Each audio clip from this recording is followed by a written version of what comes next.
欢迎回到壁画太多。今晚我们要把时光拨回1300多年前，看一眼长安夜色初起，灯火摇曳的那一瞬间。想象一下，一座唐朝的超级城市在暮色中苏醒，市井喧闹，花灯初上，不是人们下班回家，而是全城出动，为夜而活。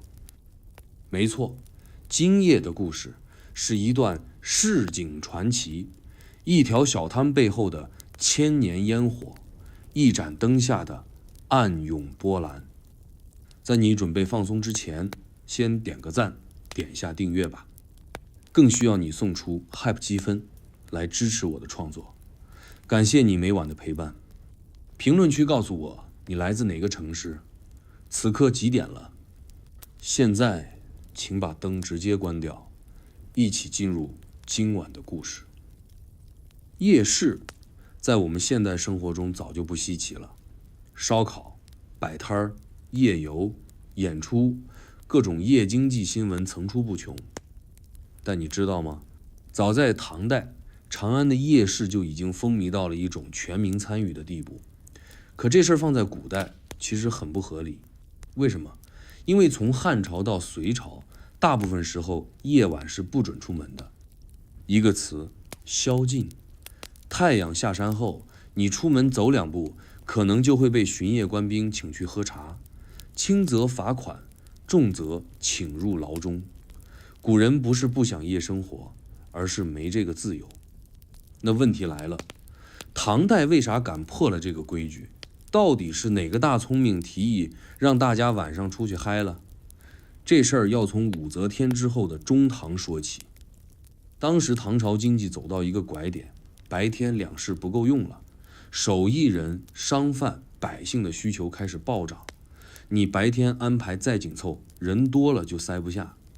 加上一个很实际的问题，白天干活的人下班后才有时间逛街买东西。于是夜市就这样不靠任何政策口号，自己在百姓口中和灯火下活了起来。最开始夜市是偷偷摸摸开的，摊贩们在胡同口、寺庙前，甚至是城门旁摆摊儿，见官就跑。慢慢的，官府睁一只眼闭一只眼，毕竟百姓满意，商人开心，经济活络，谁会反对？等到玄宗时期，夜市已经成了官方也无法控制的城市常态。最夸张的时候，坊市制度被直接架空。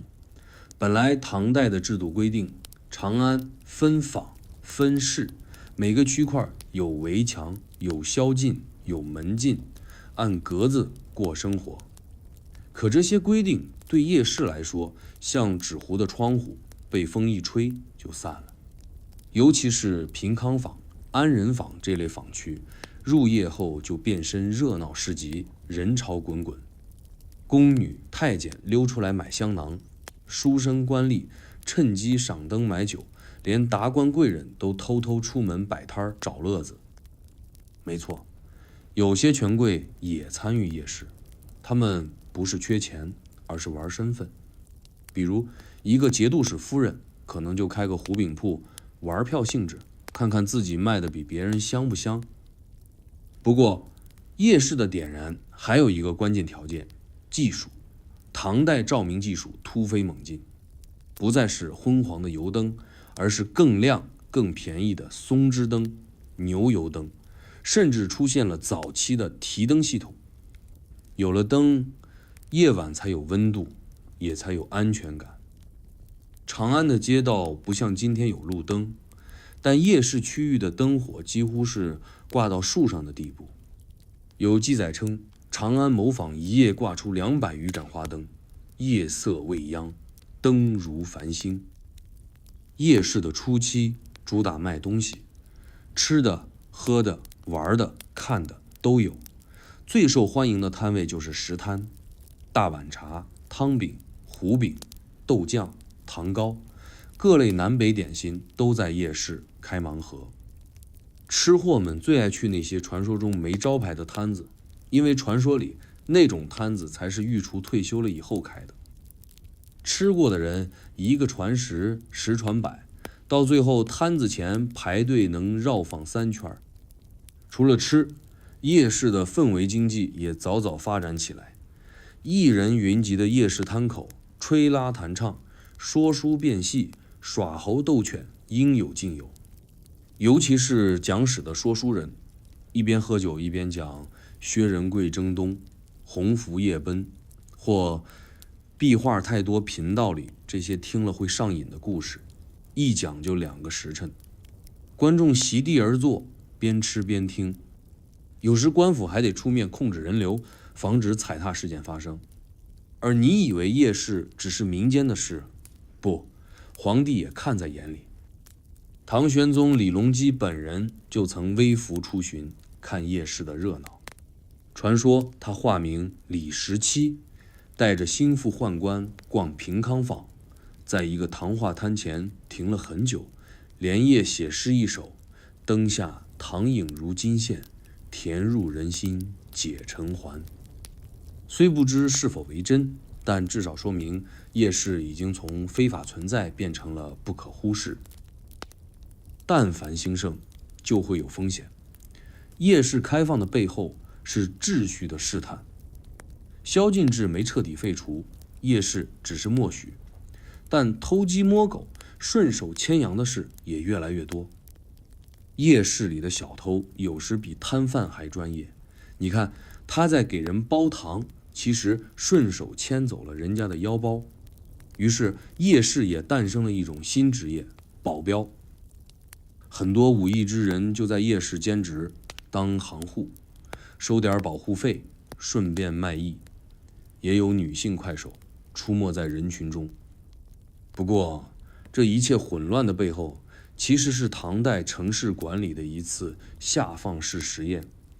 官府不再死盯规矩，而是让民间自己运行秩序，只要不出大乱子，夜市就可以继续开。于是夜市成了城市的第2面镜子。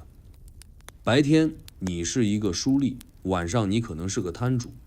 白天你穿官袍，晚上你吹箫唱曲。身份流动，角色转变，夜市让每个人都能换个身份再生活。最后一个细节，也许能让你感受到唐代夜市的人间烟火。当夜市即将收摊，不少摊主会点一支香放在摊子边上，这不是祈福，是时间提醒。香燃尽即关摊，这是夜市约定俗成的倒计时。你看到那缕青烟，知道这一夜快结束了。明晚我们再见。长安夜市最让人迷恋的地方，不只是灯火与热闹，而是它那种翻转现实的魔力。白天有白天的规矩，东市西市宛如朝廷2大衙门，摊位排得整整齐齐，买卖讲明码标价，铺面有户籍登记，连小摊贩的进出都要有访官批准。然而一旦夜色降临，城门尚未落锁，人群却开始偷偷游移。那些白天看起来老实巴交的商户，纷纷化身为夜市的游侠摊主。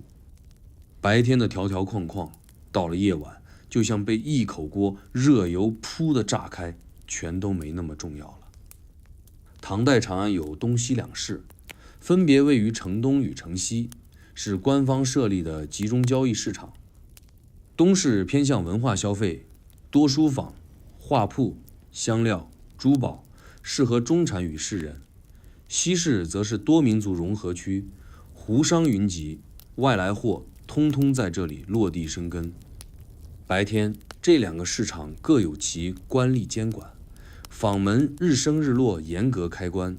一旦夜幕降临，就必须闭市归坊，宵禁生效。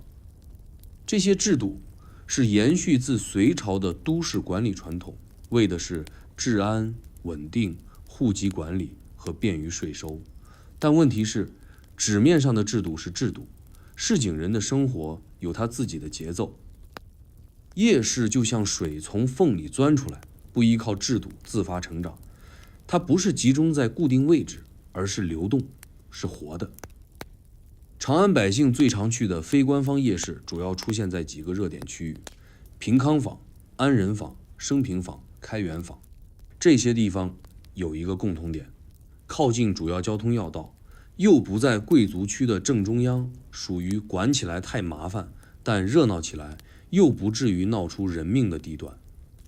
坊门虽有宵禁，但那扇门吧，知情人都懂的，夜里总有办法留条缝儿。比如平康坊，在白天不过是个女子聚居地，里面不少教坊、妓乐机构，坊外则是寂静无声。但入夜之后，这个坊几乎等于唐代的欢乐谷。摊贩从四面八方聚集在坊口、巷尾，甚至屋檐下，3两铜钱可以买一串糖葫芦，也能听个段子。你走过一个糊饼摊儿，店主是个光头壮汉，白天还在东市卖香料；你又看见一个老妇在卖纸伞，白天他在道观里是个扫地道姑，夜晚成了他们的第二身份舞台。而那些东市西市的老商户也没闲着，白天坐店接贵人，夜里摆摊试新品。许多商品不适合在白天卖，比如丝质香粉、异国香料，甚至是一些不能出现在账本里的奢侈品。夜市变成他们的灰色展厅，而百姓也聪明，知道有些东西只在夜里卖，胡姬香囊、蜡影灯、秘制糖酥饼，甚至是宫廷流出的仿品，谁早去，谁就能抢到限量版。当然，夜市并非完全无序，虽然是个制度外的世界，但它自有其潜规则。摊位间有老规矩，不能乱抢地盘，不能明目张胆抬价，更不能在别家摊前拉客。谁违反这些，就会被夜市联盟排斥，最严重的可能被同业联合抵制。夜市中还有些看不见的管理者，他们白天是无名小卒，夜里却是摊主们口中的老吴六姐，手上掌握着夜市信息、地盘安排，甚至调解纠纷的权利。而普通百姓对白天夜晚的态度也截然不同。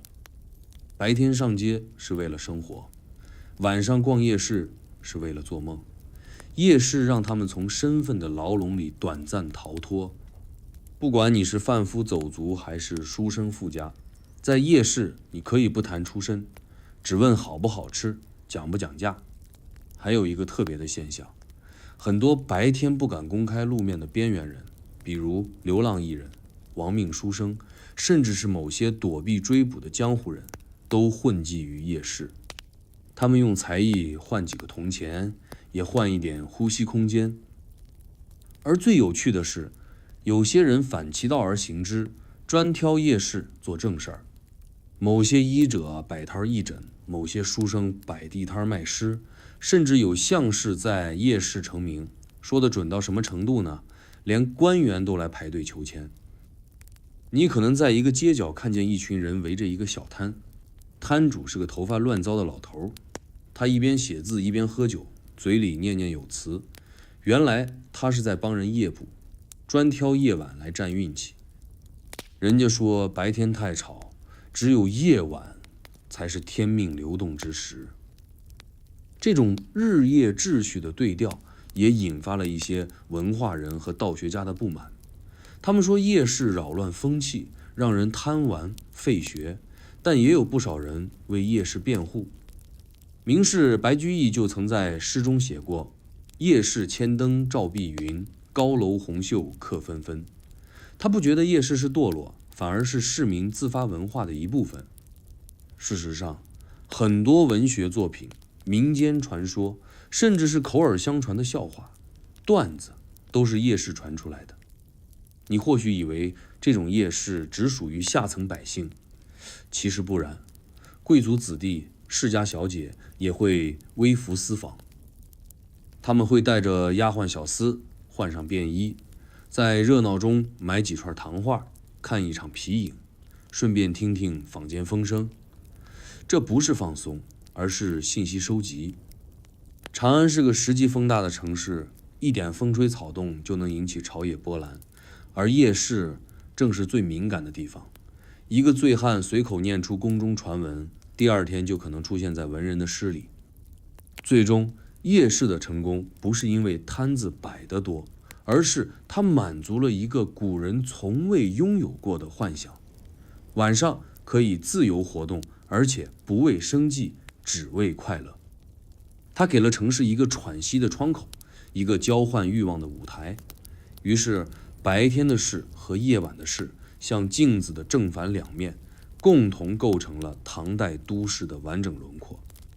你可以说，长安的灵魂是藏在夜色里的，不是藏在朝堂中。唐代夜市若只看摊位热闹，那只能看到表面。真正让夜市成为城市暗流的，是摊贩背后的江湖。别小看这些卖糊饼、煮汤粉、吆喝香囊的摊主，他们中不少人可不简单。有人白天是低调商人，晚上却是帮派耳目。有人一边摆摊一边收集情报，还能爆出某位官员的起居时间。这些摊位根本就是隐藏在夜色里的信息站。就拿一个最常被忽略的角色，糖人匠，你以为他只是吹糖，他却能边吹边观察四方人群，注意谁来了谁走了，谁多次徘徊，谁刻意躲避，谁身边多了一个陌生人。这种观察能力让他们成了不少门派机构的底层情报点。别以为他们无害，有时他们看起来像是在捏个兔子糖，其实眼神早就锁定了对接那位疑似换了身份的前朝使者。再比如算命先生，夜市总能看到一个身披破袍、嘴角挂笑、手拿龟壳的老者在路边支一口破摊儿，用风水命理做幌子，吸引过路人求一签问一卦。可你不知道的是，这些算命先生中不少是帮会的传话人，他们靠诗句传递暗号，口中所谓的此运不吉、凶多吉少，其实是对某桩事的暗示。更高级的，还能一边解签，一边暗中递出写着名字的纸条，转交第三人。许多朝廷要抓的小官通敌、走私线索，最后都是从这些摊子上悄悄传出去的。夜市摊贩的复杂性也体现在信息传播的效率上。长安是90坊的大城，但信息最快的不是官府衙门，而是夜市摊主的嘴巴。今天城南一坊起火，明晚北城摊主就全都知道了。谁家小姐私奔了，哪位郎君被贬了，第一手情报都是摊主边卖货边聊出来的。更妙的是，许多摊主还懂得编排。一则小道消息到他们嘴里会自动升级版本，配上细节，添上对白，最后变成了坊间传奇。有人说，这些摊主就是唐代的市井内容创作者。而且这些摊位上还有不少游商，即无固定地盘的商贩。他们是夜市中的变数，有些从外地进城，一进来就知道哪个坊风头最劲，哪个路口人流最大，快速占位，迅速出货，隔天就换一条街。他们不在官方名册上，无坊籍可查，身份成谜。有人说他们是西域来的胡商后裔，有人说是南边逃荒的流民，但也有人怀疑这群人里掺杂了不少替人送信的走线客，甚至还有江湖门派安排的眼线。他们看似在卖异域小物、纸伞、香囊，实则一个包裹里藏着信封，2个铜钱买下的是一份不得公示的真相。你也不能忽略摊位联营的现象，有些摊主表面看各干各的，其实早已分工明确。前段是茶水铺，旁边是说书摊，后面有个小弄堂，进去才是主角，卖非法书册、传抄禁文，甚至是宫廷传闻合集。白天这些内容在东市只敢偷偷传阅，到了夜里就能借着茶水、说书掩护，堂而皇之卖出去。官府知情，但一来管不过来，二来根本摸不清头绪。夜市摊位每天变，摊主不留名，今天是李五，明天就是张三，再追也追不到。而摊贩内部也有一套自己的等级系统，不是看卖什么，是看谁罩着你。有的摊主背后有人，是坊中帮派的成员，有的则靠与巡夜司的人打点求生。最底层的小贩没背景，只能靠提早抢地盘、口才，甚至是连环吆喝来搏出位。某位胡姬就在夜市靠一张伶牙俐齿的嘴，一夜之间卖出几十个香囊，结果第二天就有同行找人来警告他，收敛点儿。你说夜市里没江湖，谁信啊？此外，还有一种特殊的摊位，借夜市做掩护的临时据点，有帮派成员伪装成卖菜大婶、卖水的老头，摊子一收，后头就是藏刀、藏信、藏人。有人说，有一段时间，夜市中频繁出现面相相似的摊主，其实那是同一个人，乔装易容，用不同身份在各方转移线索。更离谱的是，有一位专卖风筝的摊主，每只风筝都藏有微型纸条，挂在线上顺风而去，是夜市中最隐秘的传信手段。你以为是孩童玩物，其实是一场暗网级别的通讯系统。当然，并非所有摊主都有惊天背景，更多人是混饭吃，但哪怕是最普通的糊饼铺子，也懂得看风使舵。他们对客人的反应、购买频次、穿着、言语都有一套自己的判断机制。一位老摊主说，他看一眼客人走路的方式、点单的语气，就能猜出对方是常客、初来者，还是打探虚实的探子。这种经验是长年累月在夜市中摸爬滚打出来的。摊主的生意不只是卖货，而是识人、夺势、看势头。夜市摊贩表面是城市边缘人，实则是市井核心。他们在灯火下构筑了一个微型世界，有自己的秩序、规则、语言，甚至有自己的新闻传播系统。他们是风口的感知者，暗线的布控者，更是时代情绪的放大器。若你想知道唐代市民真正关心什么、怕什么、骂什么、爱什么，去看一眼夜市摊贩的眼睛就行，那里藏着一个王朝最真实的脉搏。夜市的热闹从来都不是某一个人的表演，而是三教九流共同编织的盛景。你走在长安夜市的主道上，左边是和尚摆摊念经抽签，右边是道士画符卖平安符，前面是卖瓜子的回回商人，后面是踩着铜盆唱曲的杂耍人。这不是聚会，这是一场城市缩影的浓缩演出。不同出身、不同信仰、不同技艺的人在这里并不排斥，反而互相借流量。道士说签文灵，是因为旁边的和尚答话准。僧人讲佛理时，还会借对面算命先生的笑话驻场，连街边的狗都懂得跟着乐师的鼓点走位。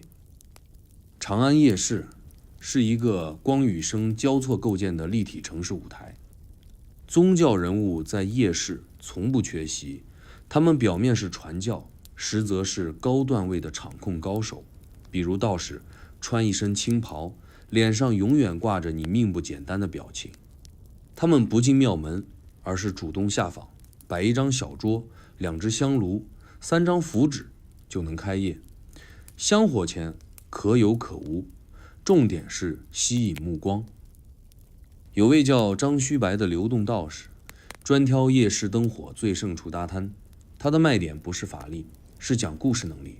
他能用占星之术讲出长安富商的姻缘，又能用风水八卦分析谁家小妾客主。你说他胡扯吗？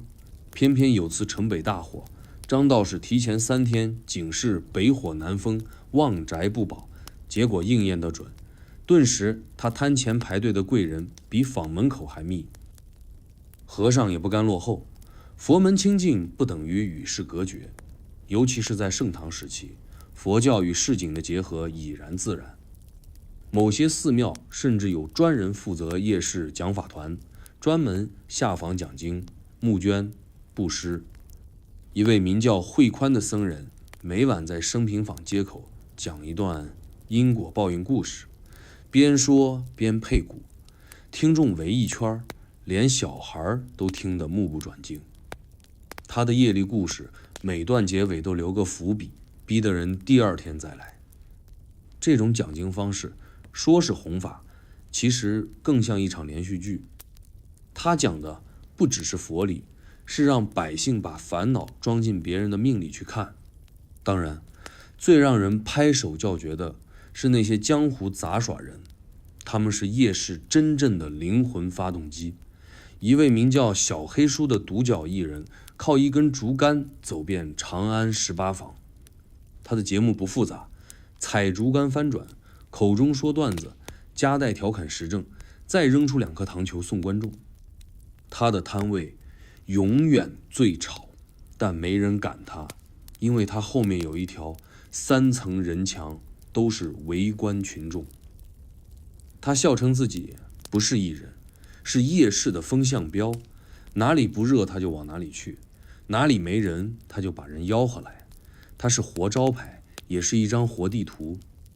而江湖门派弟子常常扮作杂耍人，在夜市里试探、演练，甚至是混名声。他们不是来挣钱的，是来立名的。有一次，2个少年在开圆坊夜市表演对打，引得众人喝彩。结果其中一人忽然翻身下台，匆匆离开。原来他看见了自己师傅在角落里观察他的一举一动。这不是表演，是一场帮内测评。夜市是他们的考场，连乞丐也参与其中。别以为他们只是伸手要钱，很多乞丐有自己固定摊位和表演内容，有的唱曲，有的讲段子，有的干脆半疯卖傻，每天能演3场。唐朝的乞丐阶层中有不少其实是落魄读书人、破落武夫，他们混在夜市不是为了混吃，而是混脸熟。传说有一位瞎乞丐，日夜敲碗吟诗，3年不离升平坊，后来竟被一位官员认出，原来是曾经榜上有名的进士，因冤案流落街头。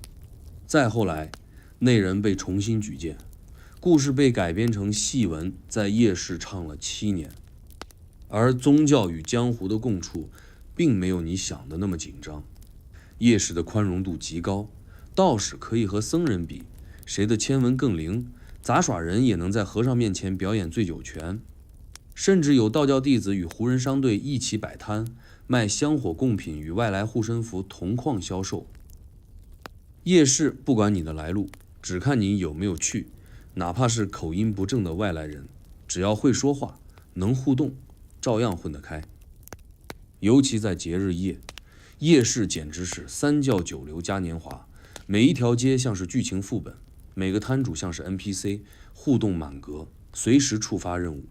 不过也不是没有矛盾。有年重阳节，有位道士当众喝醉讲天象，说本年兴夷，长安必振，结果引起一波坊间恐慌，百姓纷纷准备离坊避难，官府不得不出面安抚，还派人盯了那道士好几晚，最后请他远行修行。夜市虽宽容，但不等于可以随便扰民。而当夜市结束，灯火熄灭，这些江湖人物也各自消失。他们白天去哪，没人知道。有说和尚回寺，有说道士进山，有说杂耍人聚集在某处空坊排练，也有传言说有一个夜市集会所在城外破庙中，每个月15聚一次，交流经验，交换技巧，甚至安排下月路线。这些说法真假参半，但夜市里的神秘感也正因此生生不息。夜市是他们的江湖，是他们的庙堂，是他们的剧场。每一个身份在夜色中被打散，又在灯火中重新缝合。3教9流不在街头争斗，他们在摊位上争宠，不是拼拳脚，是拼谁讲得更热闹，谁的摊前围得更多人。谁说市井不能容大梦？夜市证明，哪怕是最不被看起的人，只要你有故事、有技能、有嘴皮子，就能在这盏灯下发出自己的一点微光。长安的夜市不只卖吃食玩物，更是一场低调而持续的情感交易。尤其在平康坊、长乐坊一带，入夜后灯火不止照亮街道，更照亮了藏在巷子深处的另一种温柔乡。这里没有青楼二字，却处处藏着楼；也没有明文挂牌的妓馆，却人人知道哪一扇门背后藏着歌妓、舞姬，甚至是文人的挚爱。这些女子并非你想象中低眉顺眼，只能取悦贵人的存在，她们有技艺，有才情，甚至有掌控人心的智慧。在唐代夜市里，她们就是灯影之间最明亮的一部分。唐朝的女子地位在当时世界范围内几乎数一数二，不仅能骑马，能出游，部分才艺女子更能登台演出，著文留名。而那些流连在夜市中的红袖人，身份复杂，不能一概而论。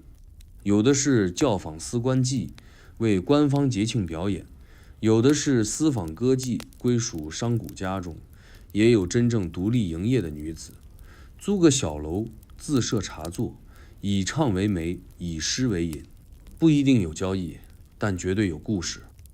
某些知名女子甚至有粉丝团，常年跟着她换坊走市，追更她的新曲、新装、新香。这些女子靠的不只是脸。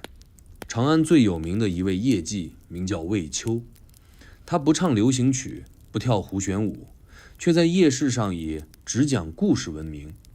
她在自家2楼开窗而坐，穿一袭墨裙，每晚只讲一个传奇旧案，什么宫女夜逃、状元退婚、马球场死局之类。楼下聚满人群，听完即赏，有时一晚能得100贯。传说她曾经是京兆尹家的婢女，识字好口才，后因诬陷案被逐，转行夜市讲故事。她不卖身，只卖听她说话的权利，让人听得入迷，梦中还在复盘剧情。而真正的高级局往往不在摊前，而在酒肆之内。长安夜市周边有大量坊间酒楼，夜间才营业，专为接待识货之人。进去不看菜单，而是看谁在里面。某些酒楼标榜曲艺为主，但你一入席，会发现每个角落都藏着故事。左边是刚从外地来的胡商，请了一位弹琵琶的女子，试图探情报；右边是一位七品小官，喝多了，正向歌姬吐露心事。半句，我那天其实不该奏本，就让隔桌的无名小贩耳朵一动。你看不出谁是谁的谁，但每一句话、每一杯酒、每一段曲子，都可能是线索、筹码，甚至是陷阱。夜色中的这些女子是城市的情绪放大器，她们懂得用琴声唤起男人的旧梦，用诗句引出文人的感叹，用沉默镇住胡商的虚张声势。有的还自编茶谜，让客人边饮边猜，猜中者他便唱一首曲子赠之，猜不中的要讲一个自己的人生秘密。这不是娱乐，是策略。他们在情绪、艺术与技巧之间游走自如，有时一句轻笑就能把朝中大臣引到他设好的局中。有人说，长安真正的情报中心不在宫中，而在教坊。最懂时局的人不是太监，而是这些夜夜听酒话的歌姬。而他们彼此之间也有竞争，坊间流传楼与楼有明战，连与连有暗斗。某次上元节前后，2位名妓阁楼而居，一人专弹胡琵琶，节奏激烈，另一人则以古琴环曲对抗。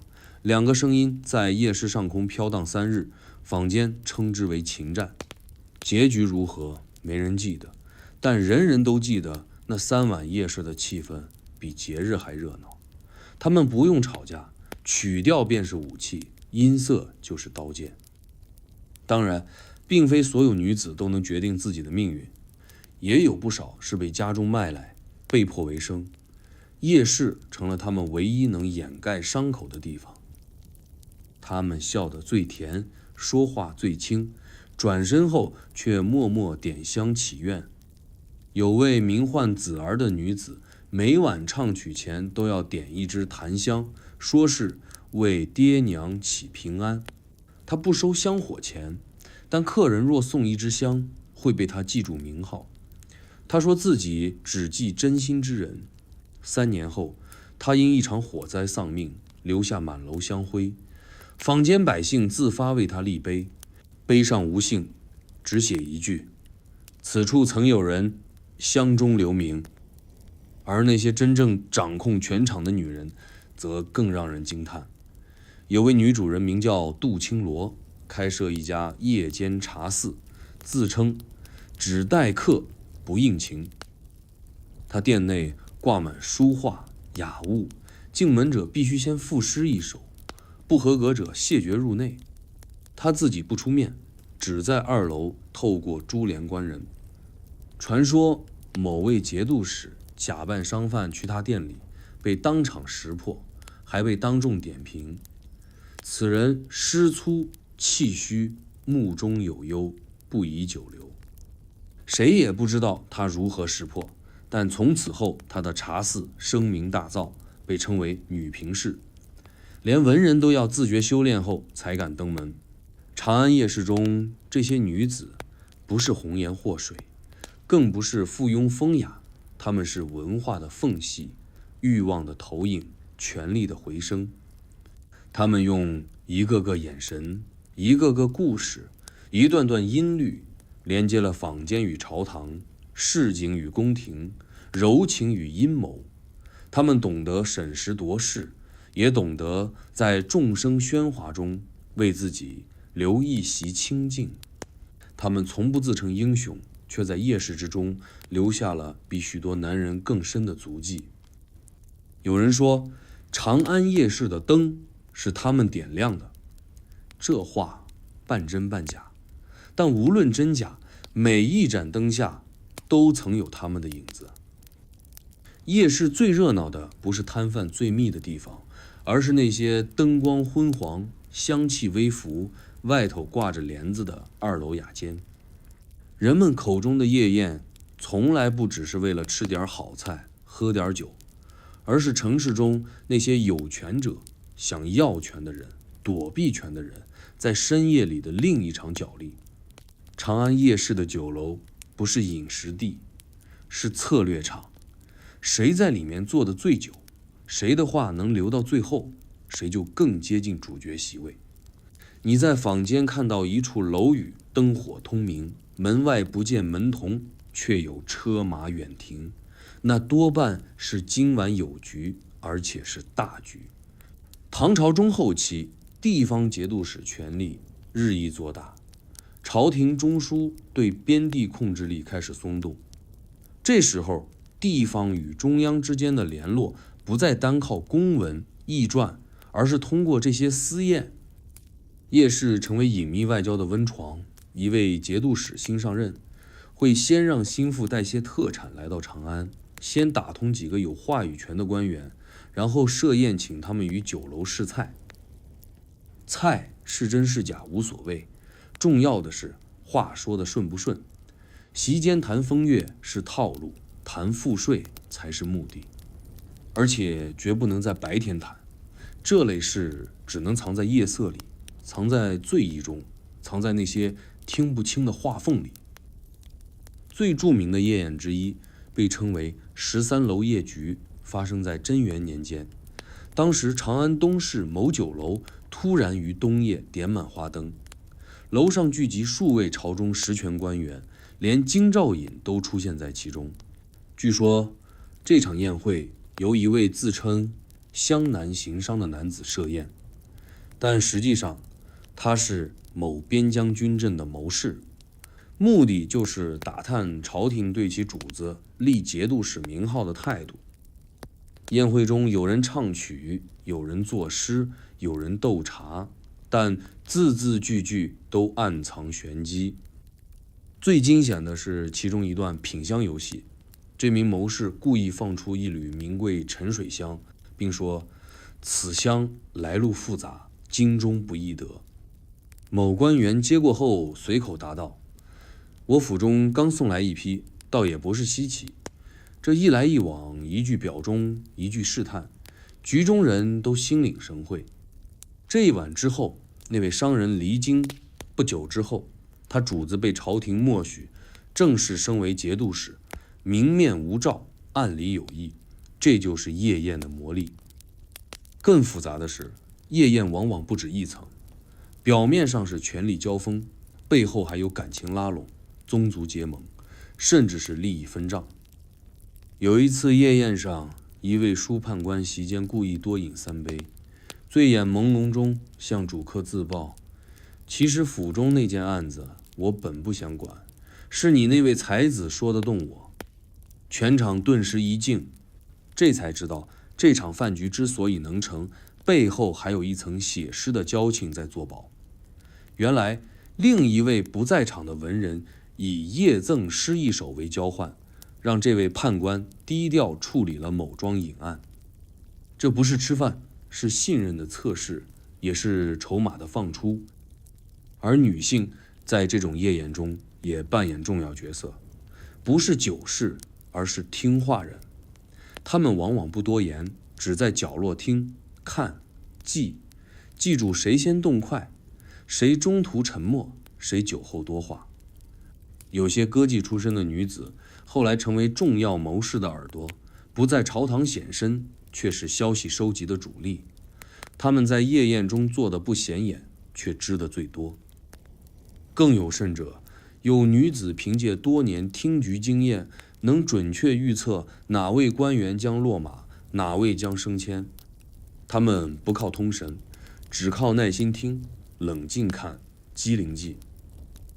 夜宴当然不都是朝中人参加，地方豪商、名士、文人，甚至边地使者、胡商大户也常在其中。你可能在一场宴上见到2胡人、3个士子、1位僧人和1位羽林军老卒围坐一桌，笑语中交换货品、诗稿、兵器与边塞消息。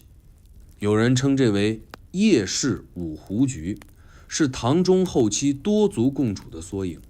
他们表面讲文化，实则商议边事归属与户市税典，连官府都懒得细查。因为有时候把问题放进酒里，才比放进奏折更能解决。有时夜宴之局太深，还要设暗码，比如点菜顺序代表议题轻重，斟酒人位置代表信息等级，楼上楼下的脚步声暗示是否有第三方监听。一位夜市老厨曾说，他曾为一场无声宴上菜，整场无乐无言，只靠敲盏节奏沟通。一桌6人，吃了3个时辰，无一人开口。酒后主客各自离席，次日便有边关换将之令传来。他感叹，这酒楼不只是卖菜，是调权力温度的暗炉。但最令人心惊的莫过于反局，有人设宴是为谈事，有人赴宴却带毒意。有一位长安名士受邀参加好友夜席，却在途中临时换人上车，安排一位书童代替赴宴。结果当晚那酒席中3人中毒，书童当场身亡。传言酒中有微量铅毒，为的是慢性折磨，不致死但能损脑。主谋是谁？沉迷。但自此之后，夜市中的信局文化彻底分裂，许多原本公开的夜宴开始私密化、匿名化，只通过密信邀请、密室安排，不再敢高调排场。酒楼也因此演变出防局指南：吃前先分菜，酒先自导，话不入耳，快不交叉。最资深的夜宴客甚至带上自己随行小厨与杯盏，只为安心。你以为这是排场，其实是怕死。越是权力边缘的人，越懂得夜色下什么该说，什么不该喝，什么人不能碰。夜市是城市的表面，夜宴是城市的深水区。那灯火辉映的酒楼，不是每一个人都能进，不是每一顿饭都为填肚子，更多时候是为决定某人命运、某坊走势、某案流向。它不是权力的核心，但却是权力的催化剂。每一场夜宴背后，或许藏着一份不曾上奏的文书，一位不曾现身的谋士，一桩尚未发酵的变局。你说它不重要，可许多朝堂上的决定都早在夜色中悄悄达成。长安夜市千灯如昼，熙攘如潮，可就在这看似热闹的表象之下，曾经悄然上演过一场令人至今不寒而栗的命案——白马巷口。夜色中，一个身影倒下，从此无声却不息。那不是普通的一场争执，也不是简单的劫财杀人，那是一桩如雾似幻、牵动多方势力，至今无人敢明说的未解谜案。夜市的烟火可以掩盖血腥，但掩不住人的目光与耳语。那一夜，白马巷的静寂比整座长安的鼓声还沉重。事情发生在一个普通的夜晚，升平坊接近宵禁前的时辰，夜市仍在收尾阶段。白马巷是坊中一条冷巷，名不见经传，却因为地形幽僻，经常被摊贩当作存货小路。那晚，一个负责运货的年轻摊贩小孙，照常牵着马车从巷口转入，准备将剩下的胡饼运回自家储藏。谁知刚转过巷角，马嘶声突起，紧接着是一声顿响，巷中一人倒地，头部血迹蔓延。小孙惊魂未定，喊人时已然惊动坊中。巡夜司接报赶来，第一时间封锁了整条巷道。死者身份成谜，无证件，无随身物，只穿一件极普通的灰布衫，衣角却绣有一枚极不寻常的暗纹。那是一种仅在禁军腰带上使用的盘龙花纹，极细极密，若非老眼识物，难以察觉。这立刻引起了巡夜司的警觉。禁军之人怎会死在夜市，还是在坊中最不该有人进入的死角里？坊门照理宵禁，除非有人暗通外人，或者有人在巡夜中看不见某些人。最初的调查如石入水，无声无波。坊中摊贩一致声称不认识，没见过，甚至连小孙也只说：“我一进巷子就看他倒地了。”没有目击者，没有血迹延伸，没有打斗痕迹。死者表情平静如眠，像是被下了某种安眠毒，又或者被杀前已认命。但诡异的是，尸体脖颈处有一道几乎隐形的浅痕，恰好是勒索痕迹，却不致命，更像是一种讯问留下的痕迹。这说明什么？他死之前可能被人强迫说了些什么。巡夜司头目叫赵长文，是个老狐狸。他没急着追查谁是凶手，反而绕开巷子，从夜市入手。他去查那些靠近巷子的摊位，尤其是那晚没收摊的。他找上了一位煮面老翁，对方起初推说眼花看不清，赵长文没说话，只在摊边坐下吃了一碗面。半晚后，老翁轻声说了一句：“那人不是常人。”他走巷子前，站在对面酒楼的影子里，盯着一刻钟。那处酒楼是前述夜宴密地，当晚却有一场小型宴会，只请了4人，名单全是某位御史的旧属。与此同时，白马巷口另一端的香料铺传来线索，一位香商发现自家门口摆放的香木被人调换，原本是桐木，却被换成带有紫檀粉的香块，香味奇特。他说，那香味只有一种，胡商喜欢，是他们的密信标记。更蹊跷的是，当晚长安外城东门有人看到3位胡人快马离城，途中无人阻拦。相位、暗文、胡商、禁军，所有元素像是彼此拉扯，却没有一处能对上。案子到了第2晚，突有反转。一名摊贩突然向巡夜司自首，说是他和死者有旧怨，口角之后失手误杀。他供词完备，交出武器、衣物，甚至连作案动机也合乎逻辑。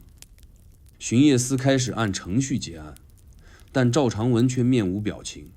他没多说，只在酒后低语：这小贩从未进过那条巷子，他的摊位在相反的街口，走过去要穿2方。结案后不久，坊中酒楼换了主人，夜宴减少，胡商也不再频繁出入，唯一还留在原地的是那个被暂时封锁的白马巷口。3日后，巡夜司在巷中某处排水石缝中发现一枚铜签，上刻2个字：引路。铜签极薄，非是兽物，背面还有一处印痕，仿佛来自某机关。这不是普通物件，而是某些传令系统中的信物，通常用于将线人引入某处见某人。赵长文把铜签交给上司，不再发声，只是后来有人发现他突然调往他地，不再负责夜市事务。坊间有传，他曾于一晚独自站在白马巷口，望着那条黑巷，低声说了句：死者不是目标，目标另有其人。案子从未在公开层面定性，书册中也无记载，唯一留下的是坊中摊贩在每年那日会避开巷口，不摆摊，不说话，不走近，只在边上点一盏灯。这灯被称为白马灯，不是祭奠死者，而是提醒后人，长安的夜不是所有黑影都该看清，不是所有消息都适合打听，不是每一盏灯后都该走近看。白马巷案像夜市最深的那口井，静默无声，却连着底下的河道与暗流。它不是一个案子，是整个夜市潜规则的一次暴露。而夜市依旧热闹，摊位依旧翻滚，但那盏白马灯从此成了某些摊主说到此为止的结束语。长安夜色最自由的地方，并不在那些高门大户、灯火通明的深宅院落，也不在风流才子饮酒赋诗的楼台，而是在夜市人群之中那些悄然穿行的女子身影里。她们既不受朝堂所拘，也不归坊间所限。白日或许是被束缚的女儿、媳妇、妾室，到了夜晚，却在市井的灯火下，拥有了短暂却真实的选择权。他们不一定富贵，不一定张扬，却是整个长安夜色中最懂如何为自己而活的一群人。在夜市，女人可以是摊主，也可以是光客，可以是商贩，也可以是巡查员。他们摆摊卖艺、售香、调粉、算卦、编竹器，甚至有的女子干脆开起了小夜茶馆，专收来晚归客，夜谈解乏。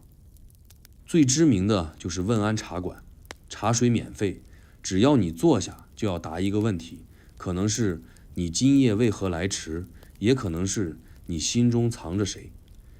答了，他送你一盏热茶；若不答，就得交一文铜钱。老板娘是位40多岁的寡妇，姓邵，人称邵姨。她不问来路，不问去处，只记人心。许多长安人把问安当成心灵驿站，说是喝茶，其实是和自己和解。还有一种，女子不摆摊不卖物，却成了夜市不可缺的一道风景。她们穿行在各坊之间，穿着不奢华，却极有辨识度，短襦、长裙，披帛斜肩，手执小灯，腰系香囊，步履从容。这类女子被称为游坊女，坊间无正式称谓，却人人识得。她们不是妓，也非盗，只是夜间自由行者。有人说她们是寡妇，有人说是逃嫁者，也有说是工人出逃，但最真实的身份往往是那些不愿再依附他人、靠自己谋生的女子。她们靠手艺，靠头脑，也靠一点点市井间的情绪、智商，在夜市中走出自己的一条微光之路。坊中也有许多专为女子设的夜摊，卖发簪、卖镜匣、卖花布、卖香料。最火的是花签摊，女子挑一支花形签，抽出里面的诗签，对照今日心情。有女子抽中桃花未老风吹散，低头沉思半日，也有人抽到荷叶田田招远客，一笑即走。据说曾有一位贵族小姐在花签摊前连抽7签，皆不满意，最后对摊主说：“你这摊缺的是赶嫁的签。”摊主回他一句：“姑娘，签里写的都是人心，你心不改，签便不改。”最令人称奇的是一位名叫冯俏的织女，她不卖织品，只在夜市设一听梦摊。你给她讲一个你做过的梦，她就为你织一段图案，说是梦的形状。有人讲梦中飞鸟，她织出一片断翅羽毛；有人讲梦见旧人，她织出一匹渐褪色的帛。没人知道她真懂梦，还是借机与人共情，但她摊前始终不断人。有人甚至带着梦来排队，就为看她如何把自己心里的模糊东西织成看得见的线。她是夜市里最安静的存在，既不唱也不卖笑，却用织布与梦境为女子争取了最柔软的表达方式。而那些本该被规训的女子，比如教坊女子、外来狐女、被逐的庶女，反而在夜市找到另一种身份的安身之处。有一位狐女名叫萍萍，白日里是某狐商家的翻译，夜里却在夜市跳胡旋舞。她说：“我跳舞不是为了谁，是为了我脚下的风。”她的舞姿极快，裙摆如流星旋转，人群四围，灯光为她让出一条圆形空地。她跳壁，总是拈花一笑，然后快步消失。有人试图追随，她却从不重复场地，每次出现都像预谋好的小梦境。夜市的包容，正是这些女子得以生长的土壤。在这里，她们可以选择不被认出，可以说自己来自哪哪坊，也可以编一个全新身份。一位书生在诗中写道：“夜市之中女如风，不问姓氏，只问梦。”这是称颂，也是真实。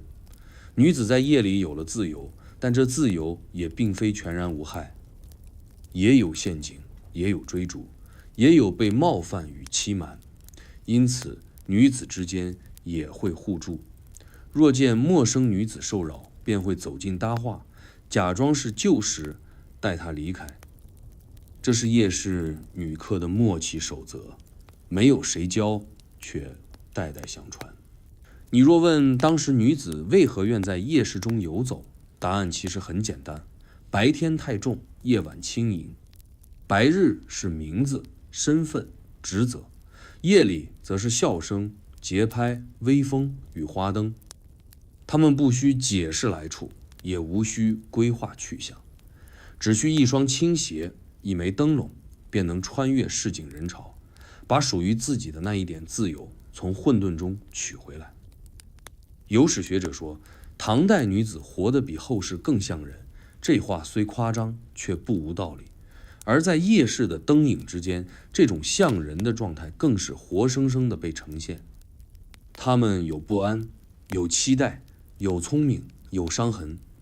他们不总是为了男人出场，也可以是为了自己点一盏灯，看一看这个世界的多彩。夜市容得下这样的他们，长安因此更加辽阔。灯谜是唐代夜市里最温柔的机关，它看似是游戏，是文人的小情趣，是孩童手中的灯笼纸条，但在真正懂行的人眼中，那些看似随意的诗句背后，往往藏着极密的暗语与局中局。灯谜会是节庆中的热闹，谜语局却是江湖中的棋盘。在长安夜色最深的那几夜，灯火不是照明，而是试探；谜不是考制，而是识人。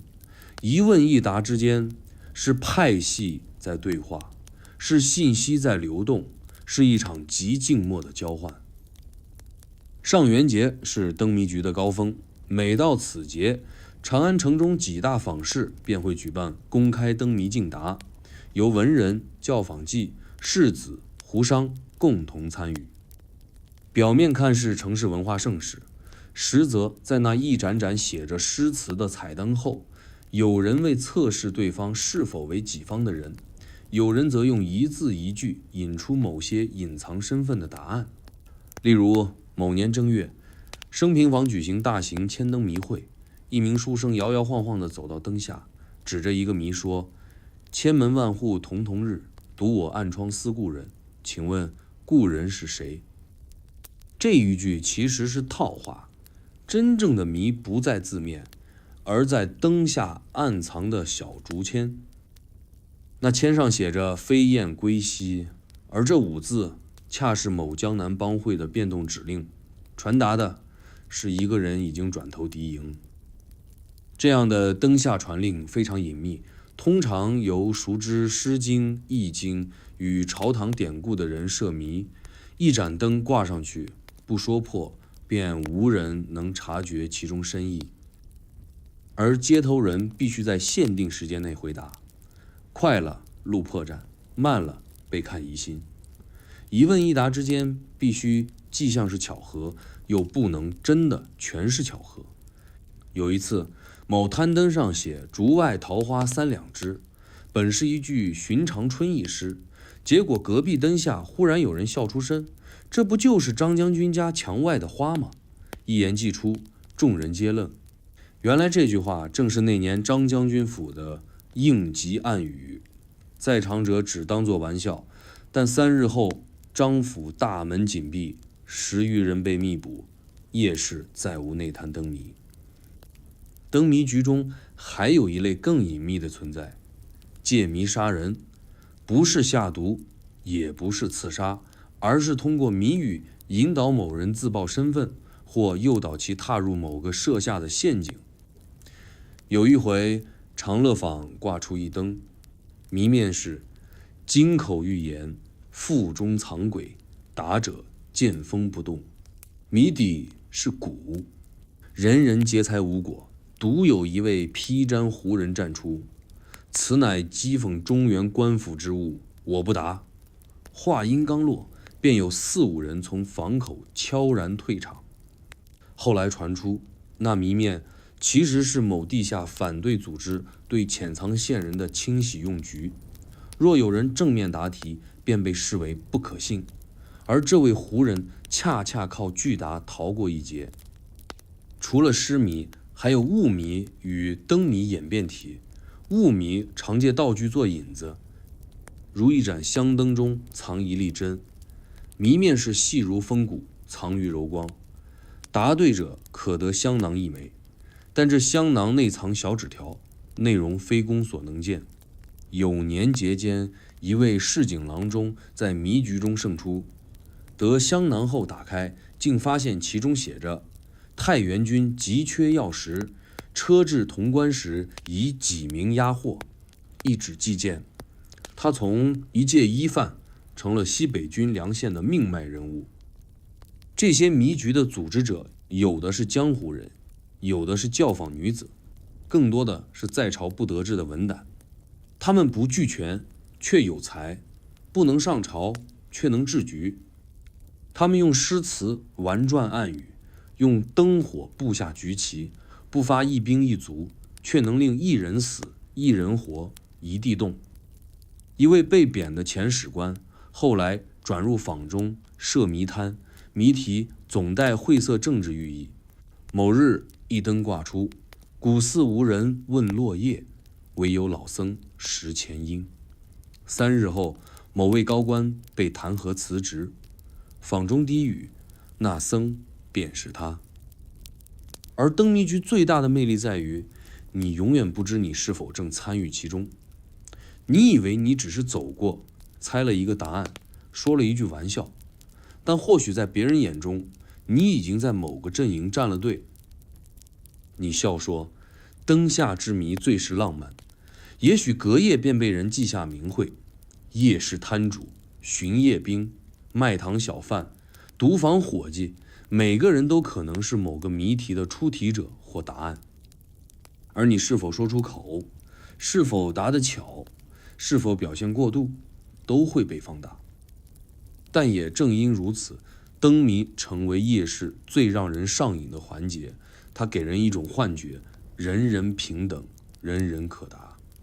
只要你有才、有胆、有悟性，便能在灯下博得喝彩，或走入谜底之中，改变命运。很多人说，唐代夜市灯谜最精彩的不是诗，而是人。每一个谜面后面都是一个人对世界的观察与试探，每一个答案的选择都是一个人对自身立场的微妙表态。说一件坊间传说，据说某年元宵节夜，深平坊灯谜会中出现一灯谜，无人能解。谜面只有5字：东风未至时，几经转灯，几番猜测，无人答对。午夜将近，灯火欲灭，忽有一少女缓步而来，手持折扇，低声答道：“我心似箭。”全场寂静。谜主从灯后现身，叹道：“可惜你答早一步。”那女子一笑，转身消失在坊中，再无人见她。但坊中从此流传一句：“灯未灭时，人已入局。”灯谜不只是文娱，是局，是镜，是火，是纸糊下的刀锋。在长安夜市中，每一场灯会都是一场低语中的战役。你若是路过，只看热闹；你若驻足，那你已在局中。灯火是表，谜语是影，真正的局藏在人心之后。在长安夜市，最容易失控的不是摊贩吵架，不是行人打架，而是一种极其温柔的混乱、醉话。尤其是在那些酒肆林立、清廉微动的小巷里，一杯两杯下肚之后，唐朝人的真性情便如夜风般四散。有人高歌，有人长叹，有人悄悄把平日里埋藏的最深的心事说给一个根本不认识的酒客听。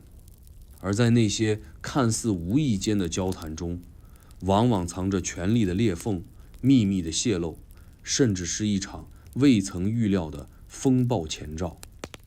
夜市里的酒肆分为2类，一种是小馆，地铺3几张桌，主打便宜快活；另一种是藏酒楼，藏在房角里无招牌，只靠熟人引路。小馆里多是百姓，贩夫走卒，一碗浊酒配碟腌菜，说话豪放直白，嬉笑怒骂皆上桌。而藏酒楼则不同，客人多半是中低层官员、教坊女子、江湖人，席面不大，但言语极多。有时楼上喝酒，楼下便已有人悄悄将对话记录用作日后之用。唐人讲究酒风，但也太相信酒后无醉。他们相信醉话只是醉态，不算数。可问题在于，说出的人忘了，听的人却记得。夜市中曾有一位郎中，平日为人谨慎，某晚于长乐坊喝多之后，向酒友吐露：“我那位病人啊，身子是救回来了，可他手里那道密信，我替他烧了。若是留下，恐怕两广都得乱。”他笑得不清不楚，旁人也只当酒话。3日后，便有一纸公文从京兆府传来，要求严查夜市，匿名传言。从此，他消失无踪。有人说是被调走，也有人说已远行西域，没人确认，连他诊所门前的招牌都被悄然撤下。夜酒的威力还在于身份混淆。长安夜晚，人人都可披一身便衣入室，谁是谁根本难辨。有人是低阶将官，却以胡人面貌饮酒；有人是富商，却穿得如同乞丐，只为在陌生人面前听真话。某次升平坊酒楼中，有人高谈兵法，口口声声批评朝廷边政，说某地兵马调度完全是胡来，还点名将领无能。他说话时神情激动，话一出口，对面酒客忽然端酒一敬，微笑回应：如此好见解，我那边军中正缺谋士。说完起身离席，留下满桌寂静。而那些酒楼老板最懂什么该听，什么该忘。他们收银、倒酒、送菜，嘴上说着客官慢用，耳朵却如猫般捕捉动静。他们有时是情报员，有时是传声筒。有一位姓盛的酒楼主，数年间接待无数客人，竟将听来的碎片拼成一本坊间大事录，每日记录谁与谁酒后争执，谁在谁面前讲了什么话，按时辰分段，密不外传。结果某日他不慎落水而亡，那本帛子却未随他一同沉江，而是突然出现在某官署手中。坊间至今议论纷纷，有人说那不是意外，是风口。醉话里最危险的不是指名道姓的攻击，而是似是而非的断语。有次，一位醉客在夜市中大喊：某人若还掌兵权，3月之内西南必有动。没人在意，直到2月后南将军暴动，朝中有人追查，才发现那位醉客曾是边军参军，因不满被召回。他的醉话成了预演，也成了潜在通敌的证据。夜市里不怕你说的多，只怕你说的太准，太准就会被怀疑，你怎么知道？同时，醉话也是用来试探他人的武器。一些人刻意装醉，话里埋刺，说给特定人听。比如某次坊中一场宴席，一位商贾醉言：若我真有100万贯，便可买下一个节度使之心。说完大笑。但座中某官脸色微变，3日后他便开始处理与商贾有关的诉案，刻意划清界限。那商人一语醉话，实则在公开宣布自己的能力，亦或是在暗中威胁：我可令你落，也可让你起。当然，夜市中也不乏真正的醉汉，他们喝酒只为逃脱现实，不为阴谋。有人对着灯哭，有人对着酒唱，有人倒在巷口睡得四仰八叉。但正是这些最不起眼的罪人，有时一句梦呓也能引起连锁反应。有一年春末，一位名叫苏芝的画匠在夜市喝醉后自言自语：我画过那幅图，西北汉地兵阵全在一指。没人理他。他第2日醒来也不记得说过。但当夜，一队黑衣人潜入他宅，将他原本为某将所画的防线布图洗劫一空。从此他只画山水，不画兵。而女子的醉话则更具杀伤力。坊中名妓李永七酒量极浅，却偏爱小酌。他有一次在曲终人散后，对着空杯喃喃道：那人说他今夜有急务，哪知却去了他那楼。这话并无指明，但传到两坊之后，却搅动了2个教坊之间的明争暗斗，甚至连一位坊主也被波及。醉话说的是情，却牵扯到权。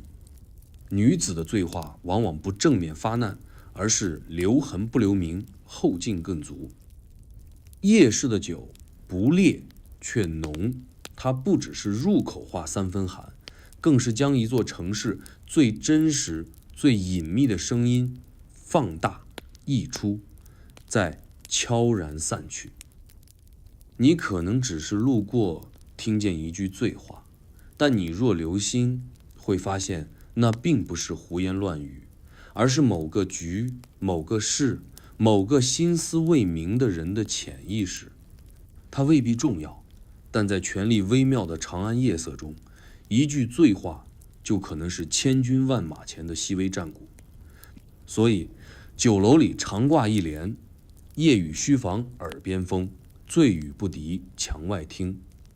不是劝人别喝，是提醒你，醉可以，话须慎，因为你永远不知道，你这一杯下肚说出去的是闲话，还是风暴的第一颗雪花。若要看懂一个时代的审美，就去看它的夜市。在长安，这种美不藏在宫廷，也不拘泥书卷，而是藏在一盏发着橘光的摊灯下，藏在摊主手里刚摆出的新款香囊里，藏在女子发髻上一只新式镂空银簪里。唐朝是盛世，盛得不仅是疆土和文化，更是人们对好看东西的极致追求。夜市不是为了生计的市场，而是审美的舞台，一场长安全民参与的时尚发布会。谁想在这个城市里有身份，先得会搭配。先从最引人注目的发饰说起。唐代女性对发髻的讲究到了登峰造极的地步，而夜市正是她们挑选发饰的首选战场。每当黄昏，坊中便有铺子点起低矮小灯，灯光不刺眼，只为映照那些银簪、玉钗、琉璃、步摇的精致工艺。一位名叫沈婆的老匠人，年年只做3种发饰：飞燕钗、桃花钩、金蟾梳，每款限量10只，卖完即收摊，绝不多做。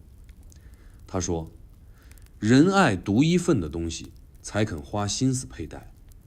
最贵的那只飞燕钗一度卖到2贯，却仍有书生为其写诗，换得半价，只为送给他心上的人。香囊更是夜市的热门，不同香料混合，调出千变万化的气息，有温润如玉的檀香调，有清冷孤傲的兰蕊香，也有东湖落雪般的异域香味儿。前调辛烈，中调甜黏，尾调带烟。调香女子往往自己不开口，只放几只囊在摊上，附一纸诗句，让人凭诗挑香。兰舟渡，山月沉，此香如我梦。你挑中哪句，便得那种香。他们不为利，只为香囊找到懂它的人。而胭脂与花粉，则是夜市审美的另一项武器。比起宫廷粉黛的厚重与刻意，夜市女客偏爱朦胧妆，即上妆要似有若无，远看一如素颜，近看却层层晕染，唇色微转。这种手法最早由坊间女子步青所创，她卖妆不卖粉，而是当场示范化妆，客人照着练。她的醉桃妆曾一夜爆火，传到教坊，不少艺伎争相模仿，连宫中都有人暗中遣人来学。他常说，真正的美不是画给别人看，是画完后你自己看着舒服。男人也不落人后，他们追求的是腰带、经帽、靴饰，甚至是佩玉。有种被称为流云带的腰带，在夜市卖得极火，款式简单却极显身段。据说是某军中都头因腰太细不合军制，被逼自制新式带扣，意外流行。后人模仿，有的还加以改良，内侧藏针，扣中藏图，成为时尚与实用并存的潮物。而那些胡人带来的软靴，因穿着轻便，便于跳舞，也被许多长安公子争相效仿。你看他一身白袍，腰束流云带，脚蹬胡靴，配上单面青羽扇，不讲官位，只论风度。夜市也流行配物，所谓配物，即名片、香囊、玉佩、木刻印章，甚至一块特殊纹样的铂金，都能表明你属于哪个坊，常在哪家茶馆歇脚，哪位诗人是你好友。尤其流行的还有耳饰对配，男子女子皆可佩戴，一对不同材质的耳坠，一左一右，分别代表昼与夜，常被文人作为风月知己之信物。有人戏称，夜市最忙的是耳朵，一边听人讲事，一边配物侍情。更有摊主开始推主题化搭配服务，你说你明日要去教坊赴宴，他便给你配风流公子款；你说你准备去寺庙祭亲，他则配素衣静女风。连节气也成了搭配灵感。雨月行，风起坊，寒食踏青，各种名字听得人心痒。那些摊主是审美师，更是心灵投射者。他们知道你嘴上说着我不在意，其实心里早想让人一眼认出你不一样。他们用颜色、线条、香气帮你讲出你没讲的话。夜市的潮牌文化因此自成体系，甚至还有私下印制的今月流行榜，由坊中3家裁缝铺联合制定，记录最热色系、最抢手发饰、最常被提及的香型。榜单每10日一更，一经张贴，便有人暗榜采购搭配，生怕落了人后。这种潮流变化之快，连宫中贵人都要派人来夜市取经，试图提前了解下一个风口。但夜市的审美不仅限于穿戴，更是一种态度的展现。你可以穿得朴素，但腰间那串胡珠说明你曾去西市；你可以不带香囊，但那件旧袍的刺绣线是南方水田特产；你可以沉默不语，但你选的那盏灯是书法家亲制。这种细节的堆叠，是长安人对自我表达的极致运用。他们用物质外壳藏情绪密码。夜市摊主也明白这个逻辑，于是你走在其中，看到的不是商品，是一条条可能的自我。这个香囊给你温柔的形象，那个步摇让你看起来更有故事，那件薄衫告诉别人你有风骨但不张扬。买东西不是为了实用，是为了成为那个你幻想中的更好的自己。所以长安夜市不是简单的市场，它是全民时尚场，是多重身份游移场，是你愿意在灯下重新打扮一遍，再决定今晚以什么样的版本出现在人群中。这里没有唯一标准，只有万千可能。每个人都能在灯火斜映、摊布飘香的市井之间，找到属于自己的那一点美，那一点独一无二的风格。若说夜市是长安的浮光剪影，那胡人街头便是其中最神秘的一抹浓墨。香料、毛毯、马匹、琉璃、火折子，那些不属于中原的颜色和气味，沿着丝路从万里之外汇聚于长安，在夜市点出另一种异域呼吸。而这呼吸不只是贸易的味道，更是隐藏在商队背后的另一重目的：消息、情报、交易与暗线。在你不曾留意的胡饼摊、胡琴声、胡语低喃中，一张跨越国界的秘密网早已悄悄张开。胡商在唐代是合法群体，甚至受到鼓励。唐王朝对胡人抱有极大包容，不少西域、波斯、粟特等地的商人在长安买地建宅，娶妻生子，子孙入仕，有的甚至为朝廷代言出使。但在夜市，他们的身影仍旧带着不易察觉的游离气质。他们多出现在西市南边一带的夜市区域，自成一角，不张扬却聚集紧密。他们的摊子货物讲究摆放，色彩浓烈，香气浓重，一眼便知不是本地人，却也因此格外吸引人。最受欢迎的是胡人香料摊，香气是记忆的开关，也是信息的载体。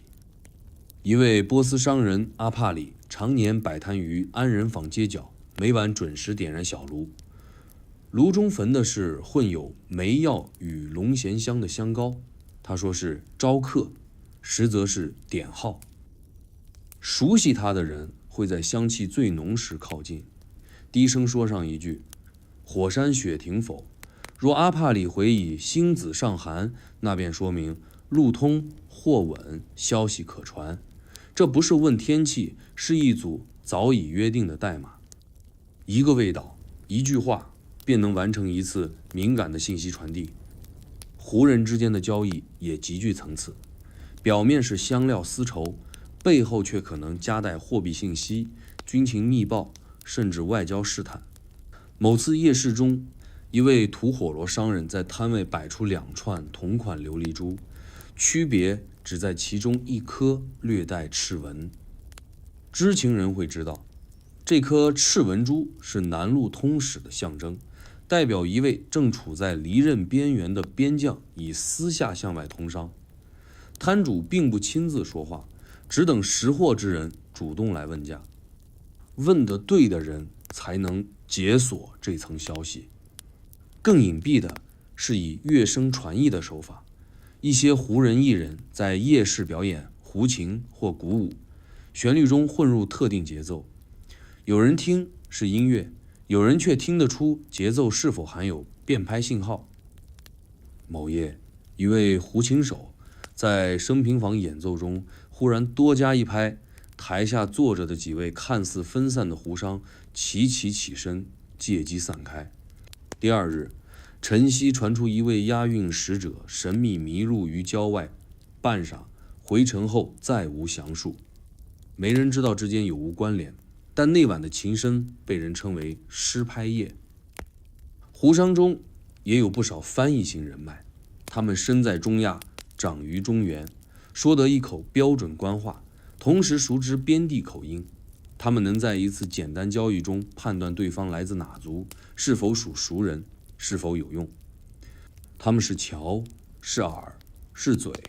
他们在夜市中不设摊，但总游走于摊位之间，时而调解争端，时而介绍买家，实则观察、记忆、归档。他们的名字往往不重要，外号才是识别标志。坊中有个叫火狐的翻译商，就因常戴红巾，眼睛机警如狐。传说他曾一晚转酒坊，为一位失踪使者定位行踪，仅凭摊主模糊描述和酒楼女客说起的一句梦话。甚至还有替身胡人，专门负责假面应对。有些重要人物不能出面与胡商交易，便请一位气质相近的胡人穿戴一致，模仿语音语调，代替会面。这些替身不参与谈判，只做表态，在夜市露个面，释放信号。有一次，西域来使因病未出，却借一位模仿吉象的胡人走夜市绕城一圈，引得数坊风声紧急。许多摊主提前3日收摊，应以为有大事将至。结果风暴未起，那位胡人却凭此一役成为坊中暗线的引号人物。当然，也有胡人与中原摊主合作，组成跨族联合摊位。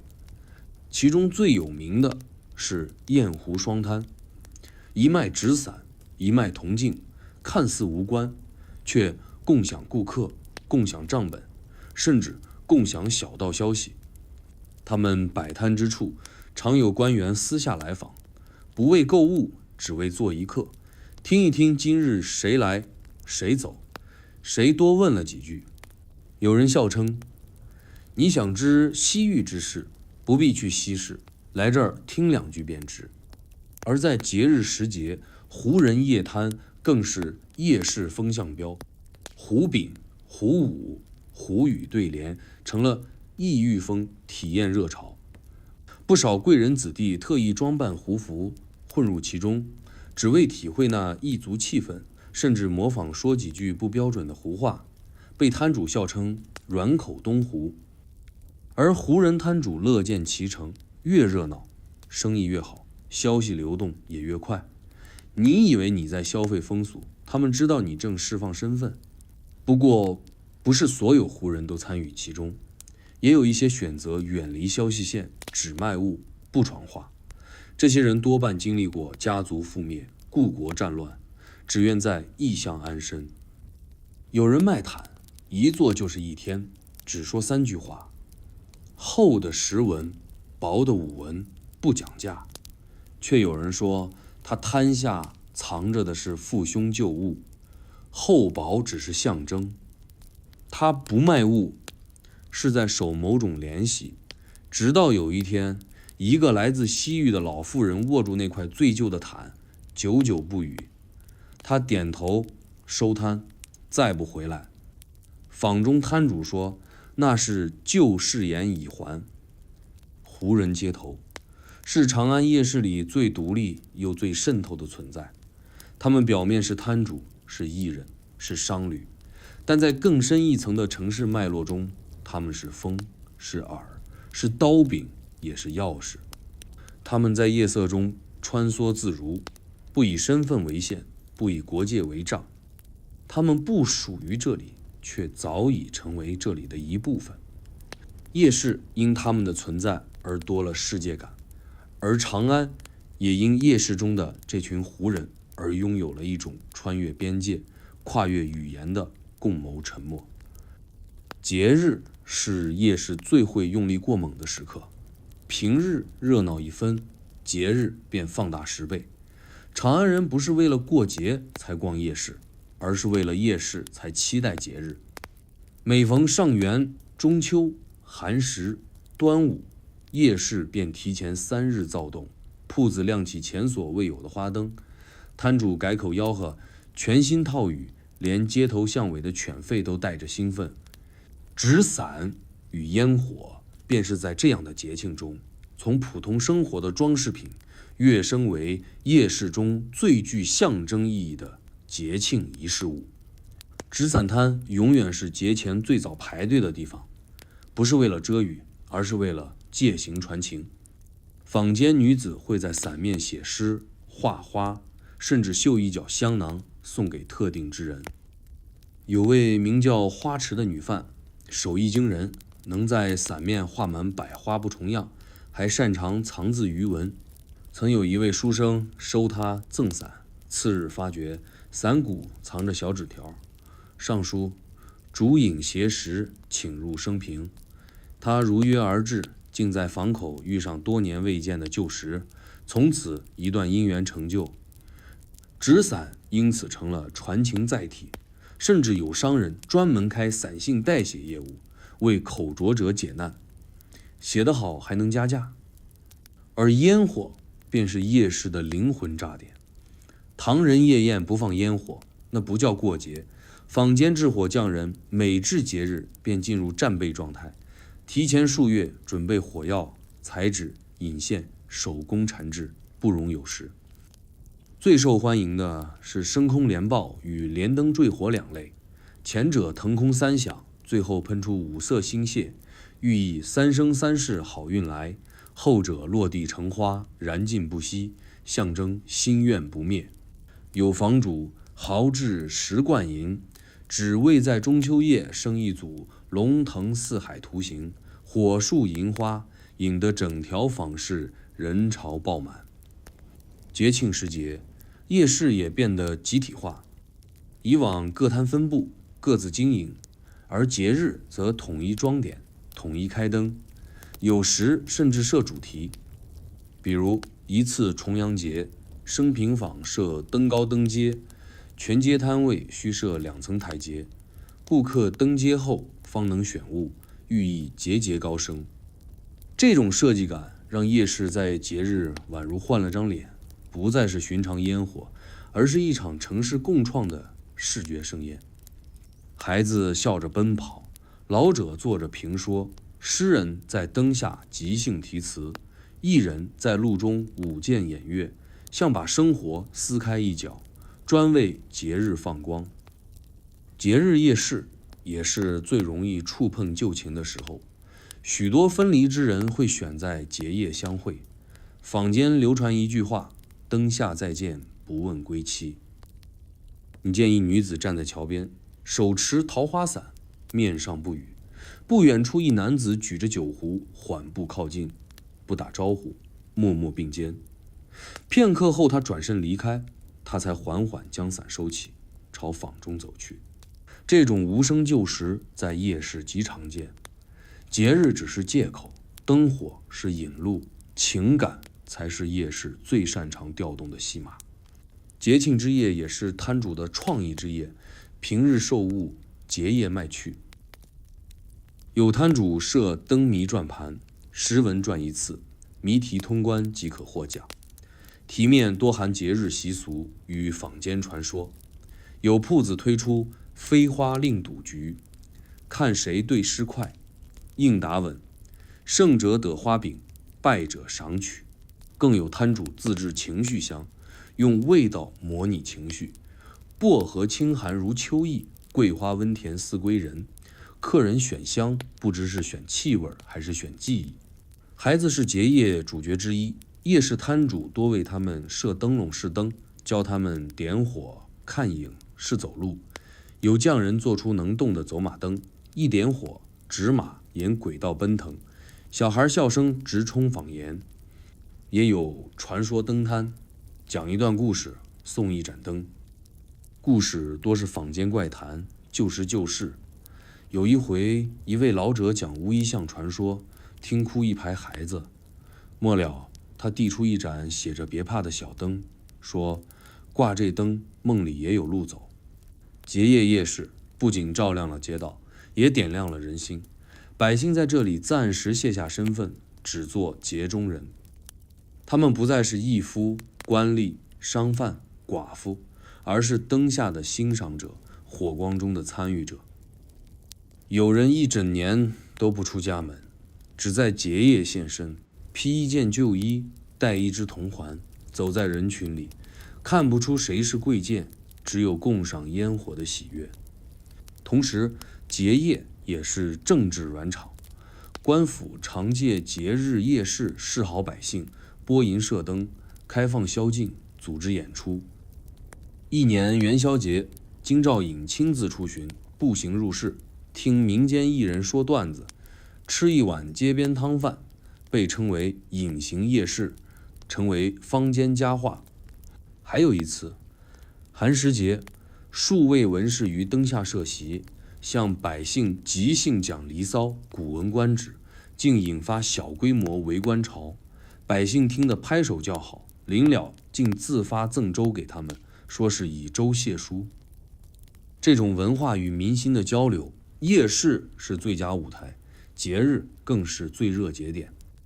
节庆不是逃避现实，而是让现实稍微放下重量，让人们在花灯、纸伞与烟火中找到生活的另一面。夜市作为节日的载体，不仅提供物品，更提供情绪的容器。你在灯下挑香，旁人或许正在重新选择要不要表白。你买一盏伞，隔壁人也许在借伞眼泪。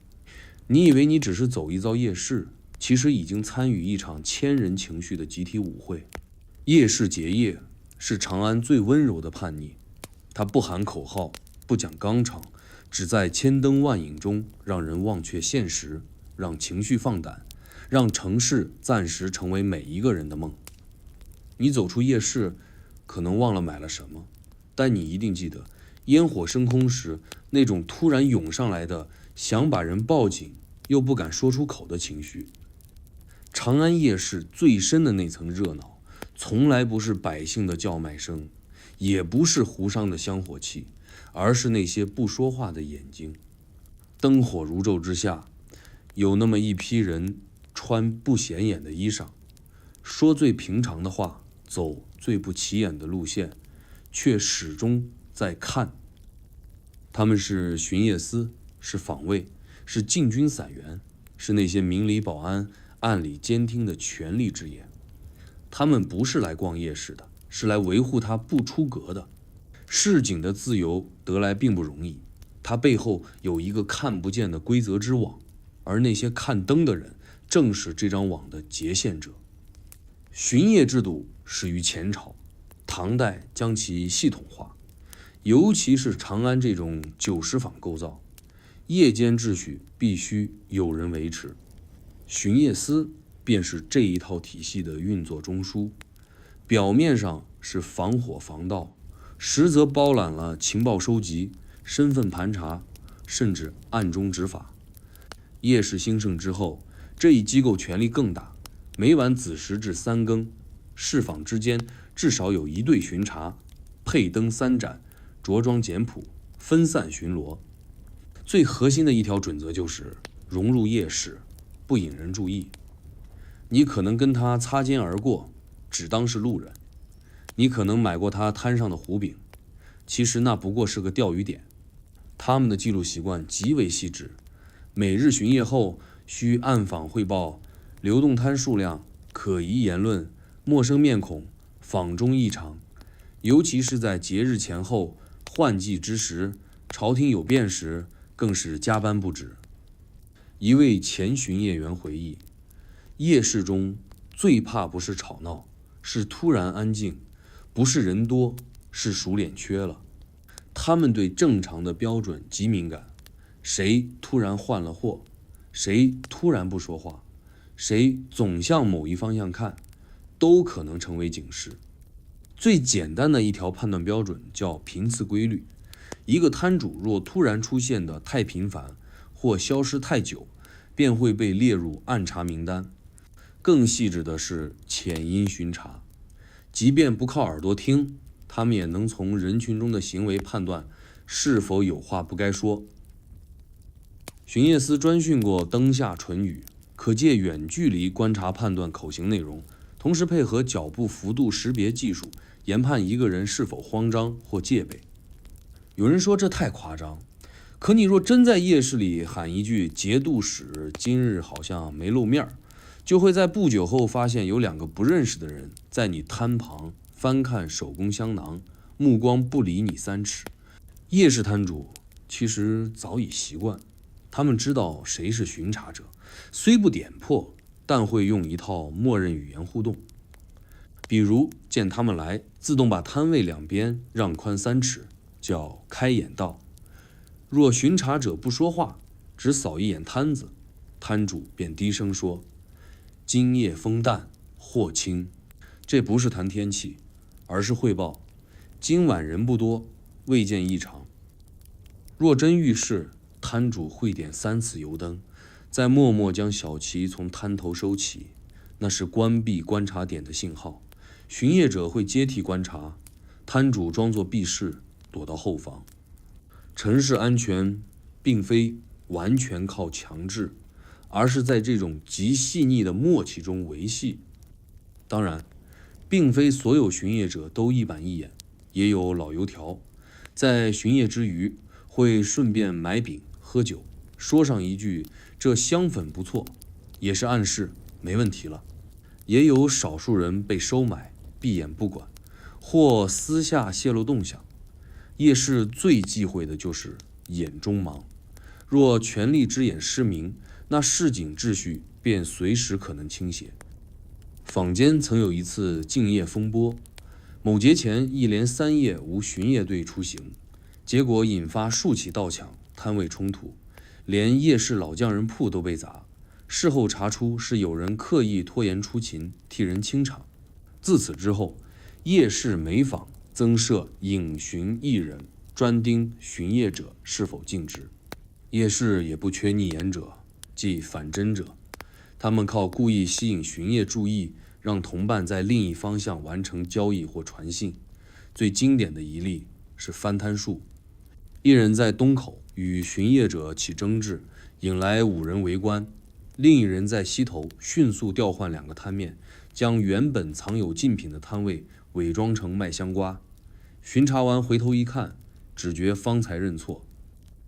这种手法层出不穷，逼得巡夜司不断创新，甚至设立临摊对谈术，即佯装乘客与摊主闲聊，从话中听出破绽。